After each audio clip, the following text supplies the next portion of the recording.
Chapter 3. Taking a meditation subject. Kammaþhána-gahaóa-niddesa. 184. Now, concentration is described under the heading of consciousness in the phrase develops consciousness and understanding, I.1. It should be developed by one who has taken his stand on virtue that has been purified by means of the special qualities of fewness of wishes, etc., and perfected by observance of the ascetic practices. But that concentration has been shown only very briefly, and so it is not even easy to understand, much less to develop. There is therefore the following set of questions, the purpose of which is to show the method of its development in detail. I. What is concentration? 2. In what sense is it concentration? 3. What are its characteristic, function, manifestation, and proximate cause? 4.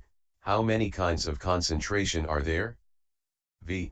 What is its defilement? 6. What is its cleansing? 7. How should it be developed? 8. What are the benefits of the development of concentration? 1. 2. Here are the answers. I. What is concentration? Concentration is of many sorts and has various aspects. An answer that attempted to cover it all would accomplish neither its intention nor its purpose, and would, besides, lead to distraction, so we shall confine ourselves to the kind intended here, calling concentration profitable unification of mind. 2. 3. 2. In what sense is it concentration? It is concentration, samadhi, in the sense of concentrating, samadhana. What is this concentrating? It is the centering, adhana, of consciousness and consciousness concomitants evenly, samai, and rightly, sama, on a single object, placing, is what is meant. 85. So it is the state in virtue of which consciousness and its concomitants remain evenly and rightly on a single object, undistracted and unscattered, that should be understood as concentrating. 4. 3. What are its characteristic, function, manifestation, and proximate cause? Concentration has non-distraction as its characteristic. 3. Its function is to eliminate distraction. It is manifested as non-wavering. Because of the words, being blissful, his mind becomes concentrated, di 73, its proximate cause is bliss. 5. 4. How many kinds of concentration are there? 1. First of all, it is of one kind with the characteristic of non-distraction. 2. Then it is of two kinds, as access and absorption. 4. 3. Likewise as mundane and supramundane. 5. 4. As with happiness and without happiness, and 5. As accompanied by bliss and accompanied by equanimity. 6. It is of three kinds. 6. As inferior, medium, and superior. Likewise. 7. As with applied thought and sustained thought, etc. 8. As accompanied by happiness, etc. and 9. As limited, exalted, and measureless. It is of four kinds. 10. As of difficult progress and sluggish. Direct knowledge, etc. Likewise. 11. As limited with limited object, etc. 12. According to the factors of the four jhanas. 13. As partaking of diminution, etc. 14. As of the sense sphere, etc. and 15. As predominance, and so on. 16. It is of five kinds according to the factors of the five jhanas reckoned by the fivefold method. 6.1. Herein, the section dealing with that of one kind is evident in meaning. 2. In the section dealing with that of two kinds, access concentration is the unification of mind obtained by the following, that is to say, the six recollections, mindfulness of death, the recollection of peace, the perception of repulsiveness in nutriment, and the defining of the four elements, and it is the unification that precedes absorption concentration. Absorption concentration is the unification that follows immediately upon the preliminary work, 4.74, because of the words, the first jhana preliminary work is a condition, as proximity condition, for the first jhana, Pa 2350, se. So it is of two kinds, as access and absorption. 7-3. In the second dyad, mundane concentration is profitable unification of mind in the three planes. Supramundane concentration is the unification associated with the noble paths. So it is of two kinds, as mundane and supramundane. 8-4. In the third dyad, concentration with happiness is the unification of mind in two jhanas in the fourfold reckoning and in three jhanas in the fivefold reckoning.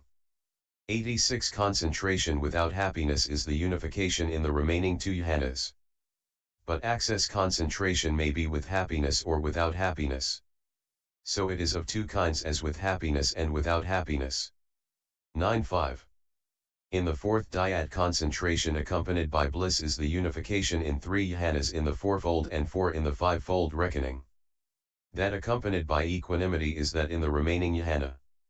Access concentration may be accompanied by bliss or accompanied by equanimity. So it is of two kinds, as accompanied by bliss and accompanied by equanimity. 10-6. In the first of the triads, what has only just been acquired is inferior. What is not very well developed is medium. What is well developed and has reached mastery is superior. So it is of three kinds, as inferior, medium, and superior. 11-7. In the second triad, that with applied thought and sustained thought is the concentration of the first jhana together with access concentration. That without applied thought, with sustained thought only, is the concentration of the second jhana in the fivefold reckoning.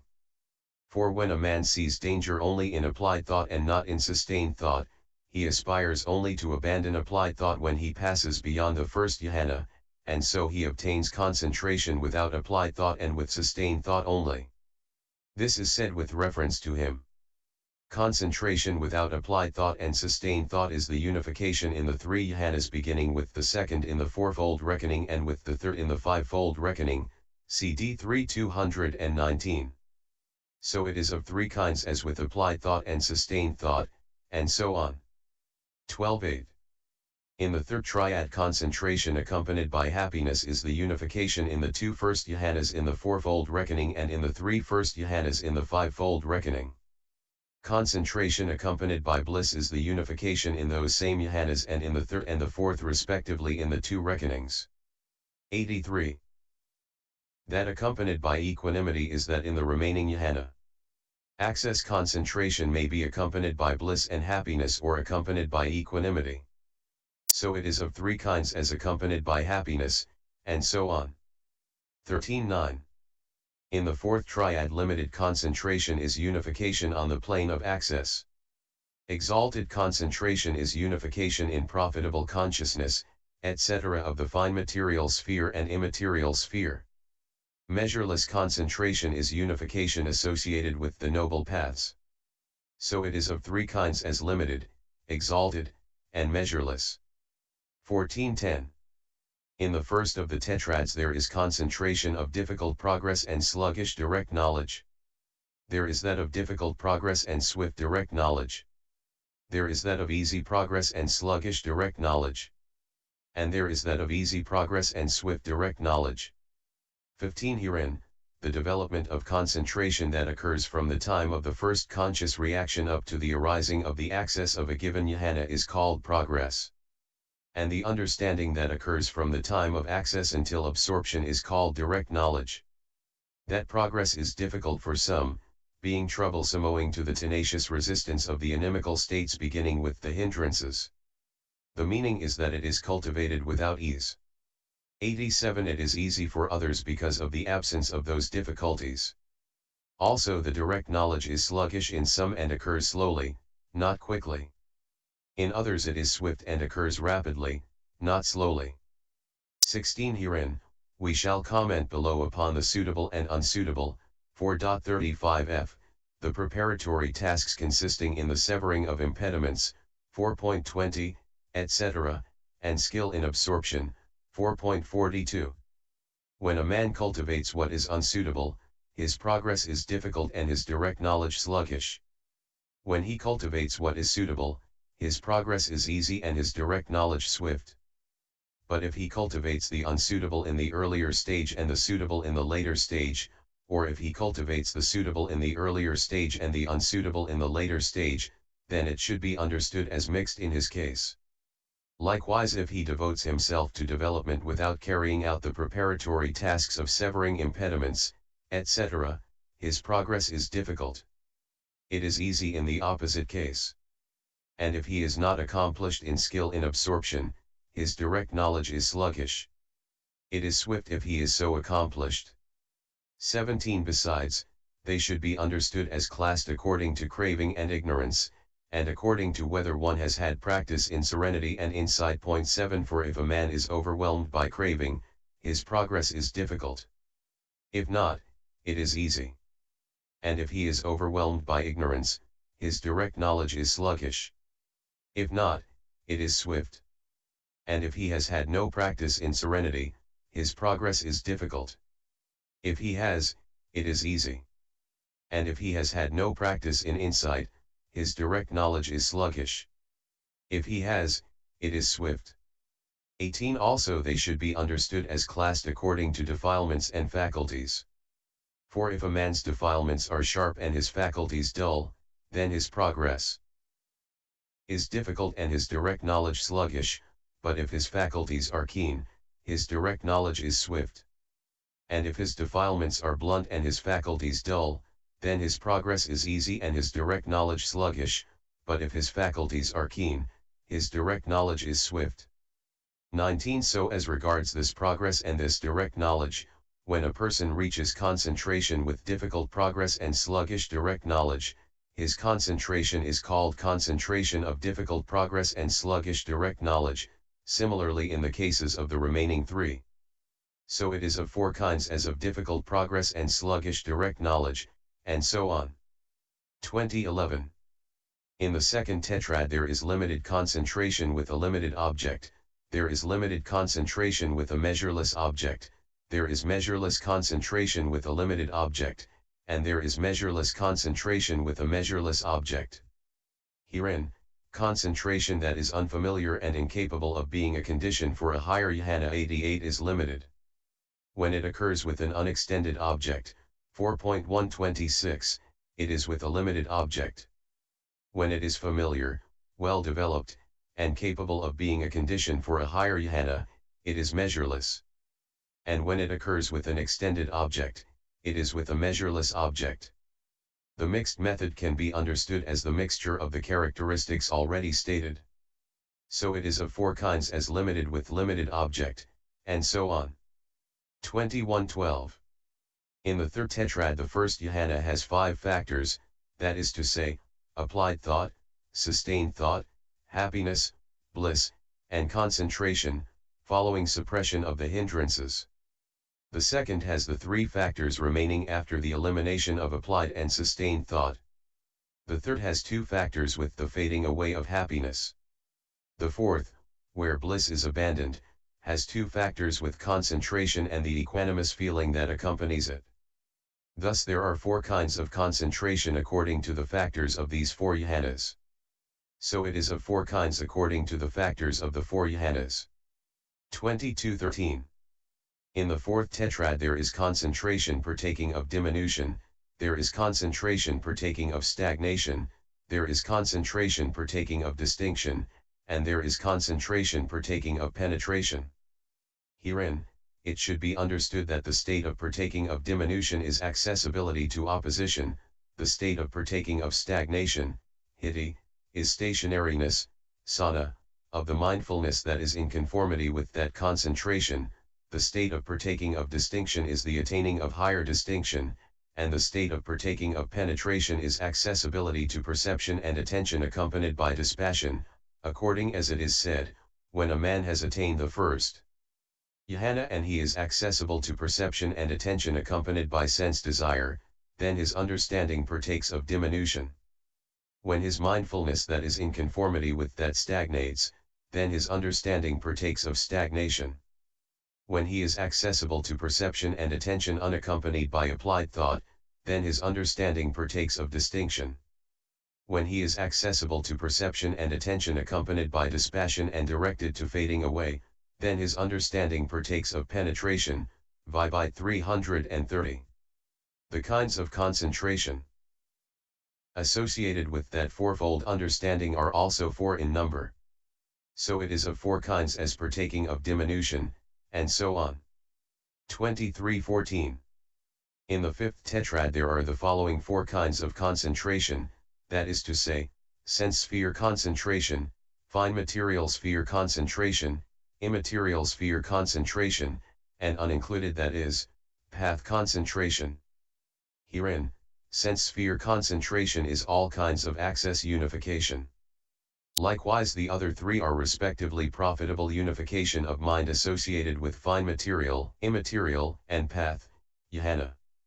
So it is of 4 kinds as of the sense sphere, and so on. 24:15. In the 6th tetrad, if a bhikkhu obtains concentration, obtains unification of mind, by making zeal, desire, predominant, 89, this is called concentration due to zeal. If, by making energy predominant. If, by making natural purity of consciousness predominant. If, by making inquiry predominant, this is called concentration due to inquiry, by 216:19. So it is of 4 kinds as predominance. 25:16.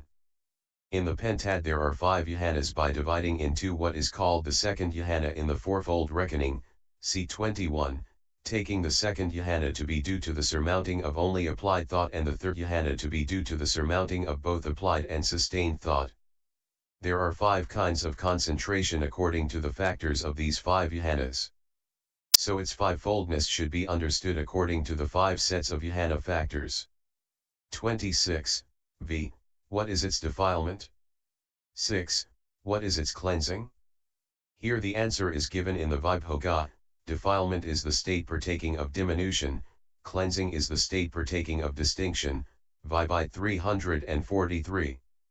Herein, the state partaking of diminution should be understood in this way: when a man has attained the first jhana and he is accessible to perception and attention accompanied by sense desire, then his understanding partakes of diminution, by 330. And the state partaking of distinction should be understood in this way: when he is accessible to perception and attention unaccompanied by applied thought, then his understanding partakes of distinction, by 330. 27:7. How should it be developed? A development in brief: the method of developing the kind of concentration associated with the noble paths mentioned, 7, under that of 2 kinds as mundane and supramundane, etc., is included in the method of developing understanding, chxxii, 4 in developing path understanding that is developed too. So we shall say nothing separately here about how that is to be developed. 28. But mundane concentration should be developed by one who has taken his stand on virtue that is quite purified in the way already stated. He should sever any of the 10 impediments that he may have. He should then approach the good friend, the giver of a meditation subject, and he should apprehend from among the 40 meditation subjects one that suits his own temperament. After that he should avoid a monastery unfavorable to the development of concentration and go to live in one that is favorable. Then he should sever the lesser impediments and not overlook any of the directions for development. This is in brief. B. Development in detail. 29. The detail is this.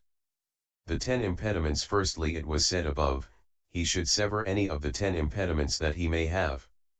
90. Now, the 10 impediments are, a dwelling, family, and gain, a class, and building 2 as 5th, and travel, kin, affliction, books, and supernormal powers, 10. Herein, the dwelling itself is the impediment due to the dwelling. So too with the family and so on. 31.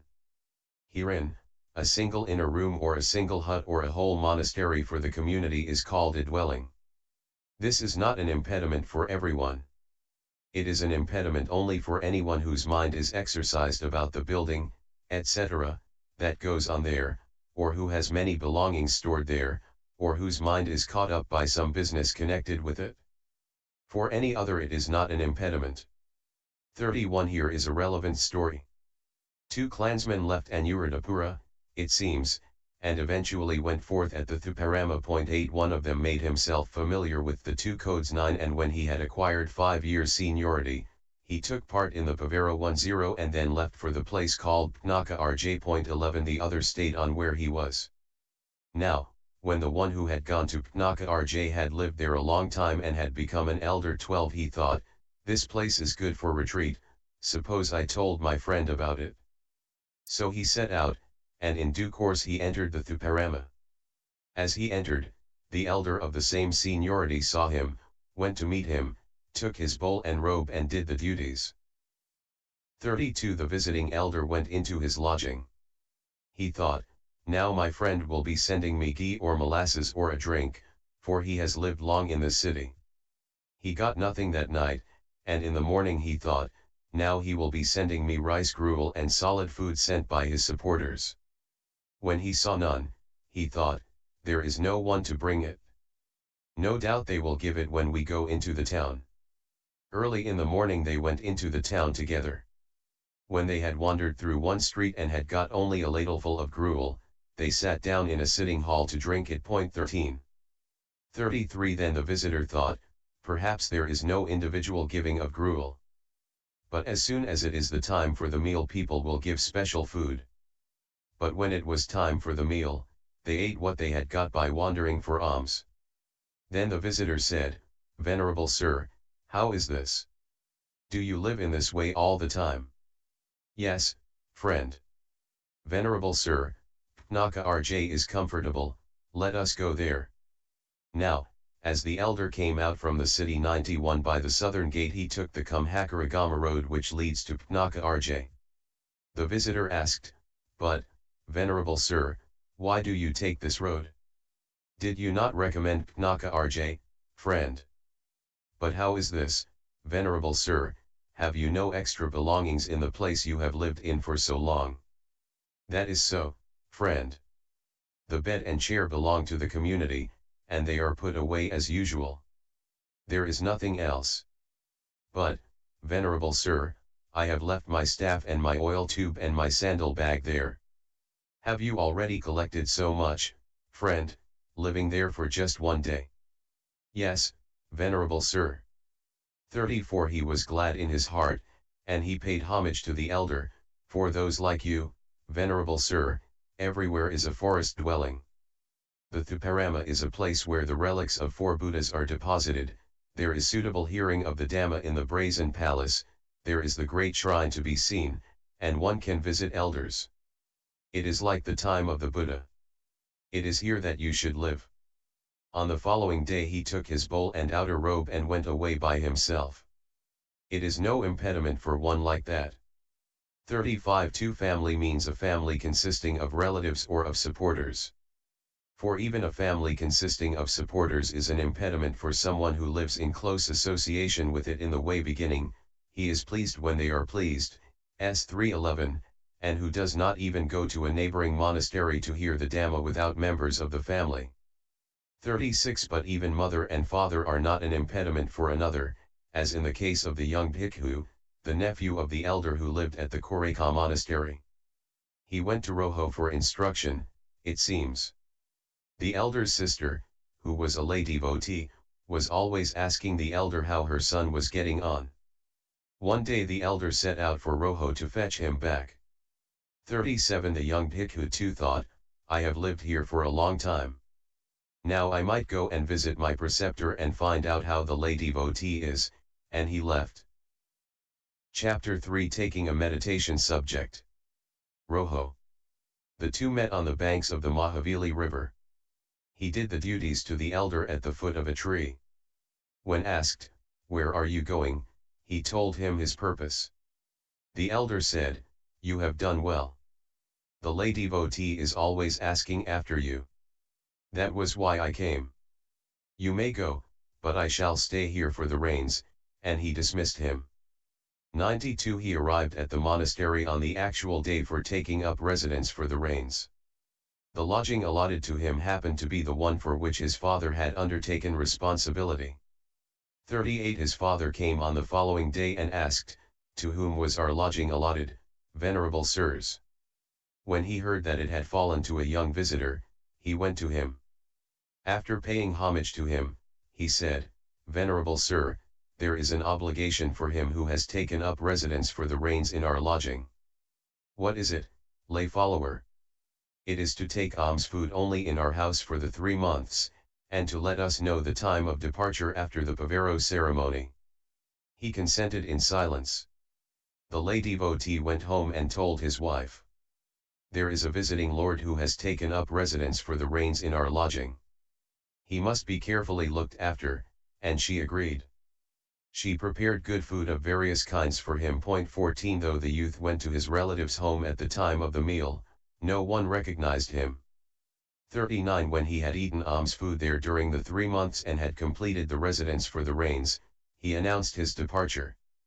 Then his relatives said, "Let it be tomorrow, venerable sir," and on the following day, when they had fed him in their house and filled his oil tube and given him a lump of sugar and a 9-cubit length of cloth, they said, "Now you are leaving, venerable sir." He gave his blessing and set out for Rojo. 40 His preceptor had completed the Pavero ceremony and was on his way back. They met at the same place as before. He did the duties to the elder at the foot of a tree. The elder asked him, "How was it, my dear, did you see the good woman lay devotee?" He replied, "Yes, venerable sir," and he told him all that had happened. He then anointed the elder's feet with the oil, made him a drink with the sugar, and presented him with the length of cloth. He then, after paying homage to the elder, told him, "Venerable sir, only Rojo suits me," and he departed. The elder too arrived back at his monastery, and next day he went into the village of Koreka. 41 The lay devotee, his sister, had always kept looking down the road, thinking, "My brother is now coming with my son." When she saw him coming alone, she thought, "My son must be dead, that is why the elder is coming alone," and she fell at the elder's feet, lamenting and weeping. Suspecting that it must have been out of fewness of wishes that the youth had gone away without announcing himself.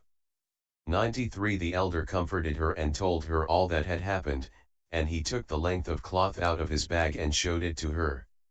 14 It is usual to render the set phrase Bhadantácariya by some such phrase as sumptuous food, both hard and soft, which is literal but unfamiliar sounding. 89. Path of Purification Part 2, Concentration, Samadhi. 42 She was appeased. She prostrated herself in the direction taken by her son, and she said, "Surely the Blessed One taught the way of the Radhavanita, the way of the Nailaka, the way of the Tuvaka, and the way of the great noble one's heritages." 15 Showing contentment with the 4 requisites and delight in development, making a bhikkhu such as my son a body witness. So, although for 3 months he ate in the house of the mother who bore him, yet he never said, "I am your son, you are my mother." Oh, admirable man! Even mother and father are no impediment for one such as him, so how much less any other family that supports him.